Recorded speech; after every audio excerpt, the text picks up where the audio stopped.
Hey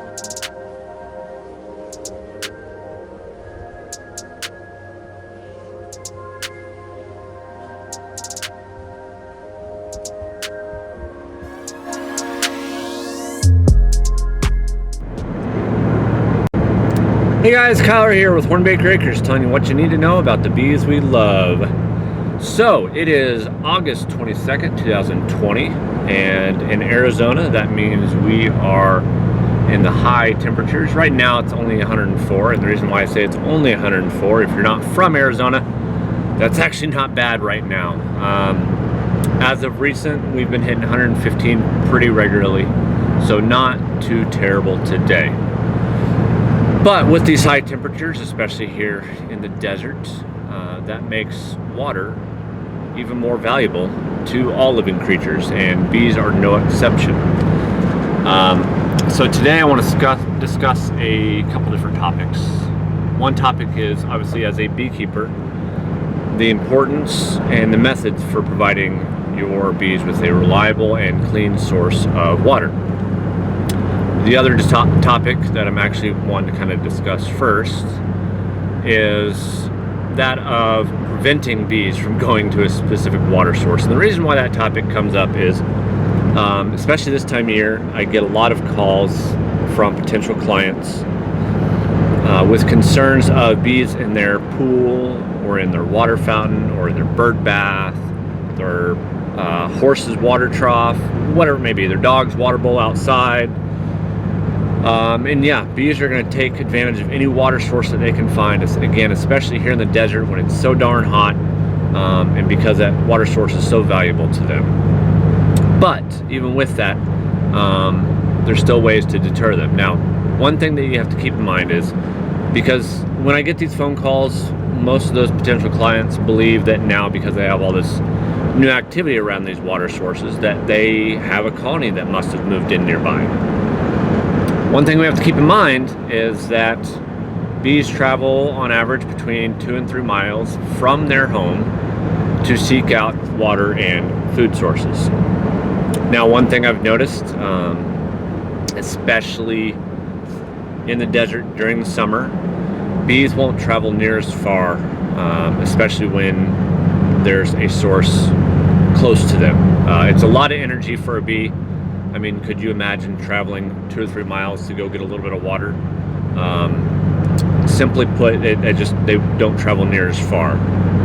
So it is fairly likely that there's possibly a colony somewhat nearby, but that's all really relative. I don't necessarily think that typically means that the colony is on your property. I just think that it means that there's one nearby. The whole point to that is, even within a half mile, that's a pretty large area to search for a colony. So just because you have bees now all of a sudden around your whatever water source, that does not mean that a colony can be located and humanely removed. However, like I kind of mentioned before, there are ways to deter bees from going to your said water source. And I'm going to discuss that in greater detail once we get to this one location. I had a lady call me with those exact concerns. She's got a water fountain. Honestly, I haven't even seen it yet. She is out of state right now, and her neighbors are kind of complaining, I guess, about the abundant activity of bees around her water fountain. So I'm going to go check it out and make sure that she doesn't, in fact, have a colony on her property. And then I'm going to assess the situation, and we'll see what we can do to kind of help her out and kind of get rid of these bees. So we'll see when we get there. Alright guys, so here we are, and like I said, there's this water fountain, and the homeowner is currently out of state. And I don't know if that's even picking up on the camera. Ladies are using that as an opportunity to get something nice to drink. Normally, I would strongly suggest against taking away any kind of water source for our lovely honeybees. But with this kind of situation, they're right off of a golf course. This is obviously a well-populated area. There is irrigation, flooding, ponds everywhere. So I won't say that taking away this one water source is really going to cause a whole lot of damage to the local honeybee population. So if it eases their mind, the client's mind, about the whole situation, if I can decrease fear of honeybees, I'll use any opportunity I can to decrease fear of honeybees a little bit. So what I've been doing for the past few minutes is just kind of watching them fly in and out. And what I've noticed is most of them are flying. Oh, there's a little hummingbird. Oh, see you later, buddy. Most of them are flying from the fountain over in that general direction somewhere. I was able to watch as far as basically that gap between the junction box and that house, and they flew off in that general direction, maintaining a pretty low flight path. So I'm kind of betting that they're probably in an irrigation box in that direction somewhere nearby. So I might explore a little bit just to make sure that there's nothing in between. I'm going to check out these trees here, make sure there's nothing in the hollows of these trees. Some of these, especially in Arizona, there's a lot of these trees that have some pretty significant hollow spaces in them. I don't see any irrigations in this part of the yard immediately. I did see some on my walk up, didn't see any activity at those. But the other direction that I saw them flying was up over the house. But I've only seen a few do that. So one thing that leads me to believe is I don't believe that the colony, in fact, one of them just came back. I don't believe that the colony is actually on the roof or anything. I would believe that there'd be much more steady of a flow back and forth up over the roof if the colony was that close by. My belief is that it's further away, therefore increasing the gap between bees coming and going. So let's take a look around the property and just kind of make sure that bees aren't hidden anywhere else. And while we're doing that, we're going to talk about some of our possible solutions for this actual situation and other possible situations of basically bees in a water area or water source that you don't want them to be. So there's a few different ways that you can deal with that. I'll tell you what I'm going to do on this situation, because the client is out of state right now and they don't necessarily need that water fountain going for any particular reason. I'm simply going to drain it, and that's it. Now, if they were living here and they wanted to maintain the water fountain, you can put, I've heard some cases of success with placing peppermint oil in and around the water source. So say you have bees in your water trough, and for like your horses, obviously you can't just get rid of the water source. So what I personally would do in that situation is move that water source to a different location and then put peppermint oil around the rim of the water source. And I don't believe that peppermint oil itself is harmful to any animals. I don't know if that will cause any issues with the particular animals wanting to take water, but I believe that you can probably put the peppermint oil in the water as well. If it's a fountain, obviously not something that's designed to be a drinking source for your livestock, then yeah, I would definitely put peppermint oil in there. And what research has shown is that bees don't like peppermint oil and they'll kind of stay away from it. I've heard 50-50 on success rates with that. I've heard some people say it worked right away. Some people said that they tried it and they didn't really notice any difference. What I think the important factor with that is, especially if it's a water source that you can't really do anything about as far as changing location, like that water fountain, they can't really change location. And say they can't shut it off for whatever reason, they want water in there at all times. Then, like I was doing, paying attention to the direction in which the bees are flying. And the reason for that is, one thing you want to do along with the peppermint oil is place another water source just for the bees in between the water source that they were using and the direction that they're heading. Now, there's a couple different ways that you can provide water to your bees. Now, beekeepers, pay attention to this, especially you desert beekeepers. This topic comes up a lot. How do I provide water to my bees? There's a lot of variable ways of doing it, but the long story short is you want to provide them with a water source in which they can land on something to prevent drowning, okay?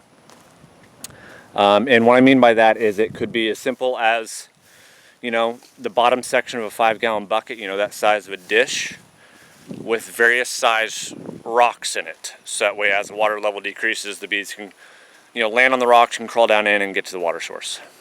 Problem with the rocks, especially here in Arizona, they heat up and evaporate the water pretty quickly. I've seen people use cleaned wood mulch, you know, because mulch is kind of dirty and dusty, so you want to wash it out first because it kind of floats on the water.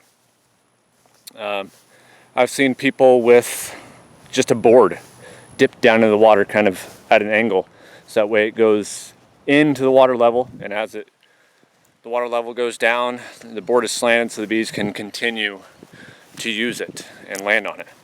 What I personally do for my bees, for my water source, is I use wine corks. I go on Amazon and I get these big bags of just clean wine corks, and I get enough to completely cover the entire surface area of whatever container I'm using as a water source for my bees. Now, my water source for my bees out at my bee yard, because it's way out there and I have quite a few colonies out there, I use a 55-gallon plastic drum, and I've got large 4-inch holes drilled in all the way around the sides of the top ring, basically. And then I've got that filled with, or not filled, but a ton of wine corks in there to float, and then I fill that once or twice a week. Now, that's not my bees' only water source. There is crop fields nearby, so they have irrigation ditches. I personally prefer the idea of them getting a more clean water source than irrigation. I don't know what kind of chemicals are going into that irrigation canal. I know that I see a lot of beekeepers that maintain colonies out near crop fields, and their only water source are the irrigation canals, and they don't seem to have any issues with it, but I still prefer to provide my bees with a clean water source when I can. So that's one way that you can provide your bees with water. That's my best suggestion, is wine corks, okay? Now, as far as today's situation, the method I'm going to use, like I said, I'm going to just simply empty it out, and the bees will return and realize that it's no longer a water source for them. And then when the homeowner gets back into town or back into the state, I'm going to tell her, if she decides to fill it back up, put some peppermint oil in there, and hopefully that'll deter the bees enough to where they never decide to use it as a water source. So I'm going to go ahead and empty that thing out, and I will be back with you guys in just a second. Alright guys, so that was easy enough for the most part. All I had to do was empty it out and talk to the homeowner, gave them some advice as far as when they get back in town. If they want to fill it back up, they can add peppermint oil and see if that kind of deters the bees from using it as a water source. However, based on what I was seeing and kind of the behavior of the bees and what I was watching, it doesn't appear that they have a colony anywhere nearby. And because of that, they were very, very mild-natured. You know, all the bees that were around using that water source, as I was emptying it out, they had no interest whatsoever in what I was doing or in me or harming me or anything like that. So I just kind of tried to let her know that really the bees aren't going to bother anybody if they decide to keep that water source going for them and not trying to deter them or anything like that. But so anyway, it's up to them whether or not they want to allow bees to use that as a water source. Again, in this area, I'm not too worried one way or another, because there's plenty of other water sources around for them. So, but that's about all I have for you guys today. I know this isn't my typical style of video, but I've been getting a lot of questions about water lately, so just wanted to kind of touch on a few things on how to provide water and how to deter bees from certain water sources. So hope you guys found some sort of value in this video. If you did, make sure you hit that like button on this video. Also, make sure you subscribe to our channel. I hope to continue to do videos from time to time, and I don't want you guys to miss any. Along those lines, make sure you hit the little notification bell. Just because you're subscribed doesn't really mean that you're going to know when I post a new video. If you hit that notification bell, that way you get a notification when I do post a new video. Share these videos if you can. And while you're at it, you might as well check out our website, www.hornbakeracres.com, link in the description. There you will find lots of informational type resources on our page. And if you enjoy what we do and want to find some way to support us as beekeepers and what we do on saving hives and all that kind of good stuff, the best way to do that is to go to our online shop and see what kind of products you might want to buy from us. So because we don't believe in taking donations necessarily, which we get asked about all the time. You know, how do I donate to help you guys with saving bees? We don't take donations. But if you purchase products from us, that definitely helps and goes a long way towards us saving more and more honeybees. So anyway, guys, truly appreciate your love, kindness, support, all that good stuff. Hope you guys are having a wonderful day. God bless and happy beekeeping.